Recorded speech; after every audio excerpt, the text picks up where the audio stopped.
Greetings to you. Myself Ram Charan. I am grade 10th grade from our brilliant campus. Vaccination to find out different diseases against which vaccine is done to make people aware about the importance of vaccine. India is one of the few countries where polio is still prevalent due to lack of awareness, sheer negligence, etc.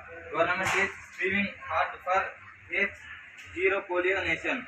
There is a national campaign to eradicate polio from the world just as was the cause with smallpox. Vaccination is done to protect ourselves from many diseases such as diphtheria, whooping cough, tetanus, cholera, hepatitis, polio, etc. We should spread awareness about the importance of vaccine.